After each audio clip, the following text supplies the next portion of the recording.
राधा और श्री कृष्ण का प्रेम अमर है। राधा ने श्री कृष्ण से और श्री कृष्ण ने राधा से स्वार्थ और आत्मिक प्रेम किया था। इसी प्रेम का कारण आज श्री कृष्ण के नाम के आगे राधा लगता है।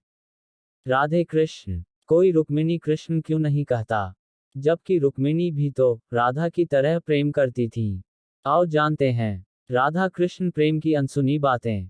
एक अन्य पौराणिक कथाओं के अनुसार राधा श्री कृष्ण से 5 वर्ष बड़ी थी। राधा ने श्री कृष्ण को पहली बार जब देखा था, जबकि उनकी मां यशोदा ने उन्हें औखल से बांध दिया था। उन्हें देखकर राधा बेसुध सी हो गई थी और उनके प्रेम में पड़ गई थी। उन्हें लगा था कि यह किसी पूर्व जन्म का रिश्ता है।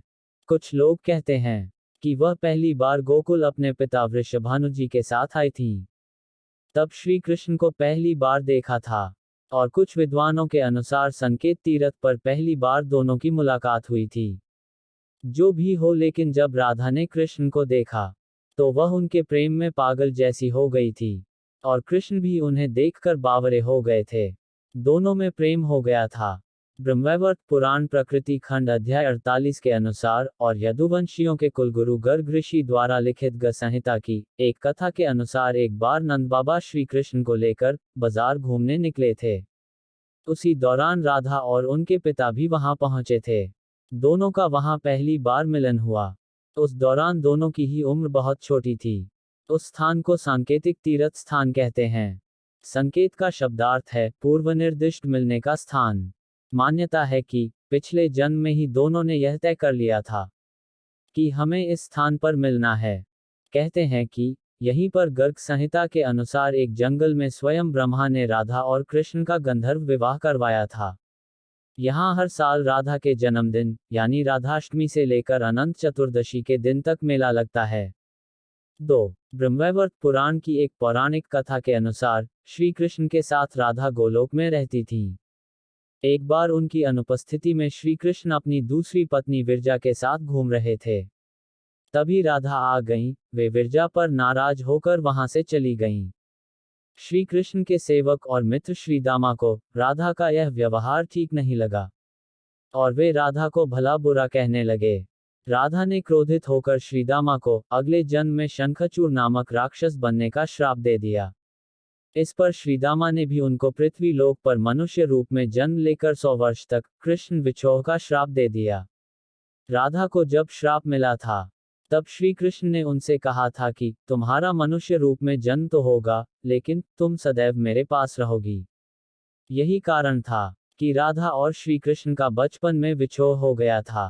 3 राधा श्री कृष्ण की मुरली सुनकर बावरी होकर नाचने लगती थी, और वह उनसे मिलने के लिए बाहर निकल जाती थी। जब गांव में कृष्ण और राधा के प्रेम की चर्चा चल पड़ी, तो राधा के समाज के लोगों ने उसका घर से बाहर निकलना बंद करवा दिया। फिर एक दिन श्री कृष्ण ने माता यशोदा से कहा कि माता, मैं राधा से विवाह करना चाहता हूँ। यह सुनकर यशोदा मैया ने कहा कि राधा तुम्हारे लिए ठीक लड़की नहीं है। पहला तो यह कि वह तुमसे 5 साल बड़ी है, और दूसरा यह कि उसकी मंगनी यशोदे के भाई रायण पहले से ही किसी और से हो चुकी है, और वह कंस की सेना में है, जो अभी युद्ध लड़ने गया है। जब आएगा तो राधा का उससे विवाह हो जाएगा, इसलिए उससे तुम्हारा विवाह नहीं हो सकता। लेकिन कृष्ण जिद करने लगे। तब यशोदा ने नंद से कहा। कृष्ण ने नंद की बात भी नहीं मानी। गर्ग ऋषि ने कृष्ण को समझाया कि तुम्हारा जन्म किसी खास लक्ष्य के लिए हुआ है। इसकी भविष्यवाणी हो चुकी है कि तुम तारनहार हो। इस संसार में तुम धर्म की स्थापना करोगे। तुम्हें इस ग्वालन से विवाह नहीं करना चाहिए। तुम्हारा एक खास लक्ष्य है। गर्ग मुनि हर तरह से समझाते हैं, लेकिन कृष्ण नहीं समझते हैं। तब गर्ग मुनि उन्हें एकांत में यह रहस्य बता देते हैं कि तुम यशोदा और नंद के पुत्र नहीं, देवकी और वसुदेव के पुत्र हो, और तुम्हारे माता पिता को कंस ने कारागार में डाल रखा है।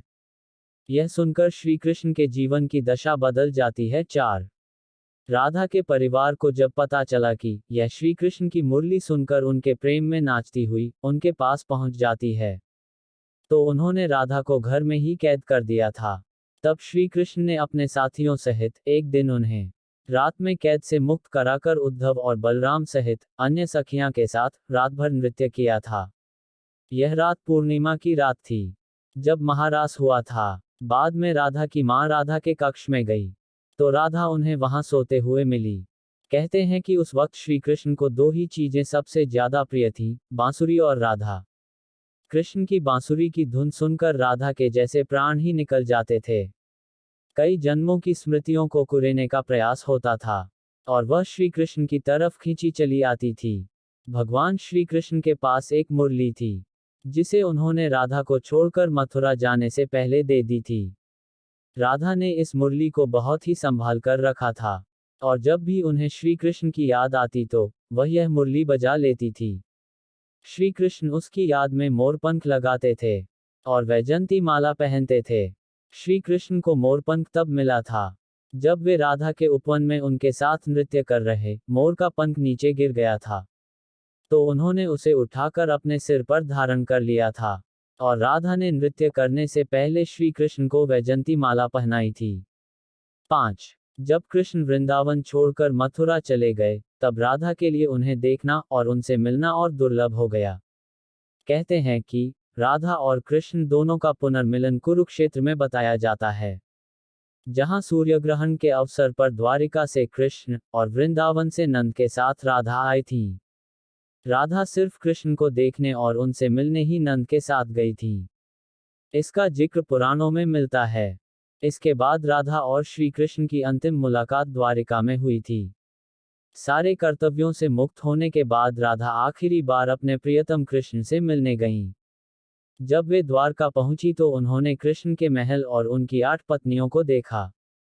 जब कृष्ण ने राधा को देखा, तो वे बहुत प्रसन्न हुए। तब राधा के अनुरोध पर कृष्ण ने उन्हें महल में एक देविका के पद पर नियुक्त कर दिया।